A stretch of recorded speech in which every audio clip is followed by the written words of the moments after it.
పిల్లల్ని ఏ ఏజ్ నుంచి జిమ్ పంపాలి? ఫారిన్ కంట్రీలో అయితే వాళ్ళ పిల్లల్ని చిన్నప్పటి నుంచే జిమ్‌లకు పంపుతా ఉంటారు. మన ఇండియన్ పేరెంట్స్‌కి కొంచెం సెంటిమెంట్లు, కొంచెం భయాలు ఎక్కువ కాబట్టి కనీసం ఒక 13 ఇయర్స్ వచ్చిన తర్వాతనే పంపడానికి ట్రై చేయండి. అది అబ్బాయి అయినా, అమ్మాయి అయినా సరే. అమ్మాయి మెచ్యూర్ అయిన తర్వాత అసలు సిసలైన గ్రోత్ అప్పుడు స్టార్ట్ అవుద్ది. అప్పుడు గనుక వాళ్ళ చేత మనం వర్కౌట్లు చేపిస్తే వాళ్ళ బోన్‌లో ఫ్లెక్సిబిలిటీ గాని, వాళ్ళ మజిల్ గ్రోత్ గాని మామూలుగా ఉండదు. కాకపోతే డబ్బులు కకృతిపడి ఆ యూట్యూబ్‌లో వర్కౌట్ వీడియోలు పెట్టుకొని, చెవిలో ఇయర్ ఫోన్స్ పెట్టుకొని సొంత వర్కౌట్లు చేయొద్దు. కర్మగాలే బ్యాక్ పెయిన్ గనుక వచ్చిందనుకో మళ్ళీ జిమ్ వైపు కన్నెత్తి కూడా చూడం. మీరు అబ్జర్వ్ చేస్తే జిమ్ చేసే వాళ్ళందరూ కూడా 90% back pains, shoulder pains, neck pains ఉంటాయి. ఎందుకంటే మనం ట్రైనర్‌కి డబ్బులు కట్టం కదా. యూట్యూబ్‌లో ఎక్కువ మంది ఫాలోవర్స్ ఎవరికున్నారో చూసుకొని వాళ్ళ వర్కౌట్ వీడియోలు జిమ్‌లో ఎదురుగా పెట్టుకొని ఫోన్‌లో అవి చూసుకుంటూ మనం వర్కౌట్లు చేస్తాం అనమాట. మనందరికి ఎక్కడ డబ్బులు ఖర్చు పెట్టాలో, ఎక్కడ పెట్టకూడదో అస్సలు తెలియదు.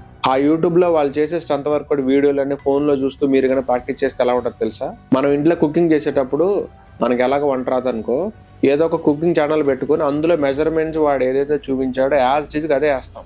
వాడికి కూర బ్రహ్మాండంగా వస్తుంది. మనకు మాత్రం ఇక్కడ మొక్కలు ఉడకు ఎందుకు తెలియదు. అలా ఉండదు మీరు ఫోన్లో వర్కౌట్ వీడియోలు చూసి ప్రాక్టీస్ చేయడం అంటే. ఇలా సగం నాలెడ్జ్ తోటి మీరు జిమ్లో కనుక స్ట్రెంత్ వర్కౌట్ చేస్తే మీకు బ్యాక్ పెయిన్స్, షోల్డర్ పెయిన్లు, నెక్ పెయిన్లు కాక ఇంకేం వస్తాయి చెప్పండి. 13 ఇయర్స్కి స్టార్ట్ చేసిన నీ జిమ్ అనేది నువ్వు సమాధిలో పడుకునేంత వరకు చేస్తూనే ఉండాలి. అది 60 ఏళ్ళైనా సరే, 70 ఏళ్ళైనా సరే, 80 ఏళ్ళైనా సరే. చాలా మంది ఇంక ఏజ్ పెరిగిపోతుంది కదా ఇంక జిమ్ మానేద్దాం అనుకుంటారు. కానీ గుర్తుపెట్టుకో నువ్వు జిమ్ మానేయటం వల్లే నీ ఏజ్ ఇంకా ఫాస్ట్గా పెరుగుతుంది. నువ్వు 40 ఏళ్ళు వచ్చినా సరే ఇంకా జిమ్లో జాయిన్ అవ్వలేదంటే నీకు రెగ్యులర్గా డాక్టర్కి హాయ్ చెప్పే రోజులు దగ్గరలోనే ఉన్నాయి. ఇదిగో అమ్మాయి, నీకు చీర కడితే చూడటానికి అందంగానే ఉన్నావు, కానీ ఒంట్లో బలమేది?